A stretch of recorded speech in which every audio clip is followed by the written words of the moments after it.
A notorious crew of criminals plans and executes the biggest heist of their lives, a high-stakes robbery targeting an underground vault filled with millions. But their victory quickly turns into a nightmare when they realize someone among them is picking them off one by one. With the law closing in and paranoia tearing them apart, the remaining members must unravel the betrayal before it's too late. Under the neon glow of a rundown warehouse, Vince Caruso, a mastermind in the criminal underworld, lays out the final details of the heist. His team, comprised of seasoned thieves, hackers, and enforcers, listens intently. The target: a secret vault hidden beneath a high-end casino in the heart of Las Vegas. Each member has a role to play. Vince Caruso, the mastermind; Leo the Ghost; Mercer, the infiltrator; Maggie Mags Holloway, the tech genius; Reggie Turner, the muscle; Felix Cade, the getaway driver; Johnny Russo, the explosives expert; and Zane Foster, the silent sharpshooter. They have one night to pull it off, one shot at freedom. If they succeed, they vanish forever. If they fail, they either end up in prison or worse. The night arrives. Dressed in tactical gear, they move swiftly through the shadows. Maggie disables the security system, Leo cracks the vault, and Johnny sets up small explosive charges to mask their escape. In under 15 minutes, they have the money bags stuffed with millions in untraceable bills. The adrenaline surges through their veins as they make their way toward the exit. But just as they reach their getaway vehicle, something goes wrong. The silent alarm was triggered. SWAT teams are mobilizing. The roar of sirens echoes through the night. The streets explode with chaos. Bullets rain down as the team races through alleyways and back streets, barely escaping the relentless pursuit of law enforcement. Their pre-planned escape route crumbles as roadblocks cut off major exits. They ditch their primary getaway vehicle, splitting up into smaller groups, and navigate through the city like hunted animals. The sense of victory from the heist is already fading, replaced with the raw, nerve-wracking realization that something is wrong. Someone knew they were coming. They regroup at a safe house, adrenaline still pumping. The air is thick with tension.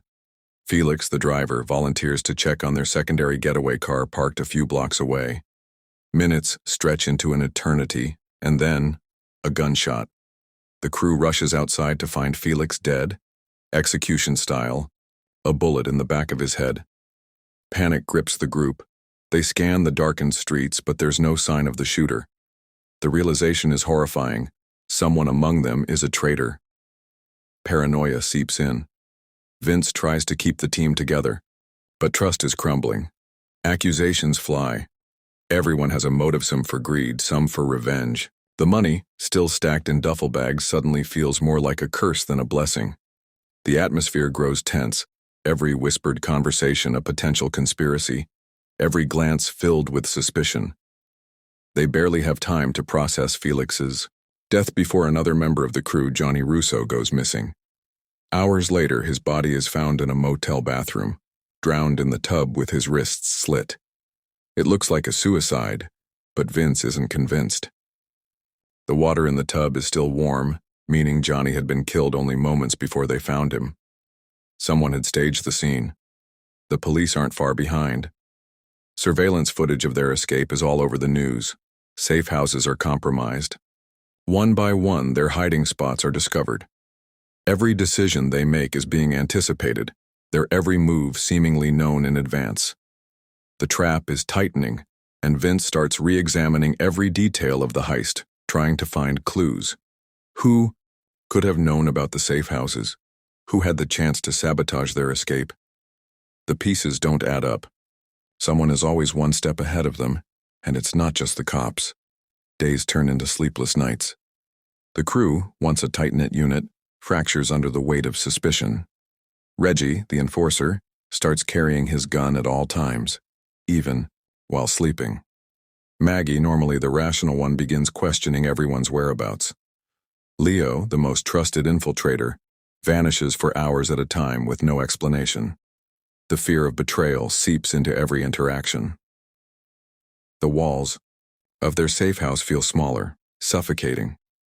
No one knows who to trust anymore. Then, another betrayal. Someone tips off the police. The sound of sirens approaching sends the group into a frenzy. They flee, abandoning their stolen fortune in favor of survival. Vince watches as their perfect plan disintegrates into a chaotic nightmare. The crew scatters, each member going their own way, but deep down Vince knows one thing: the real enemy is still among them, waiting to strike again. Desperation forces Vince to dig deeper into his own team's pasts. He starts questioning everything.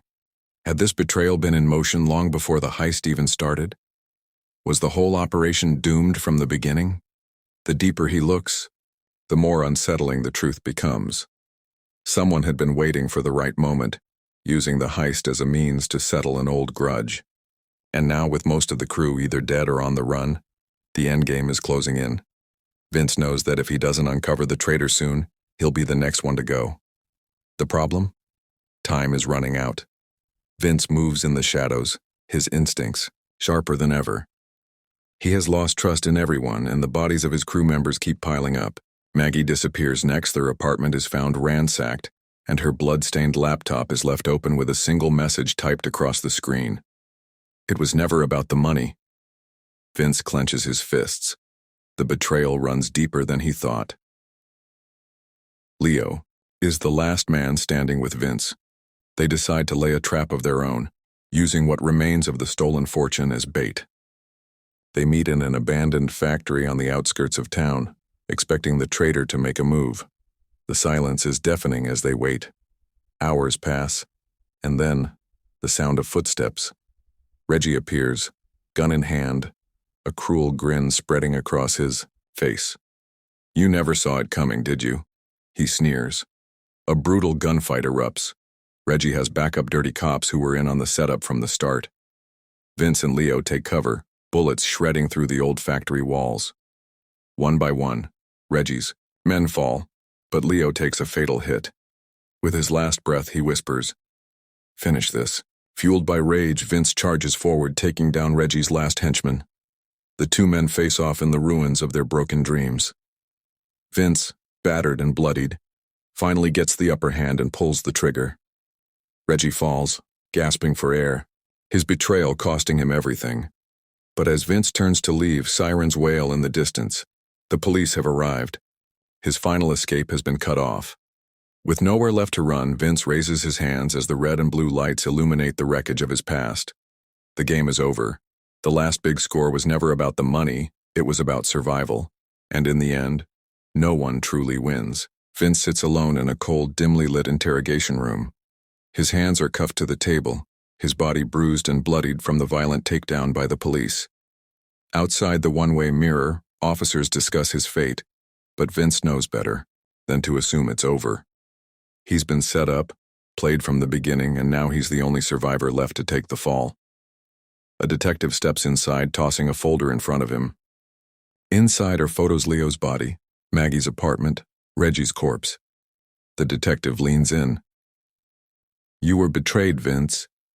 But the real question is, by who?" A chill runs down his spine. Was there another player in this game, someone even he hadn't seen coming? Just as he opens his mouth to speak, the door creaks open again. A man in a sleek black suit steps inside, flashing a badge that isn't police-issued. "Mr. Caruso," he says with a smirk, "we have an offer for you." Vince narrows his eyes. The game isn't over, not yet.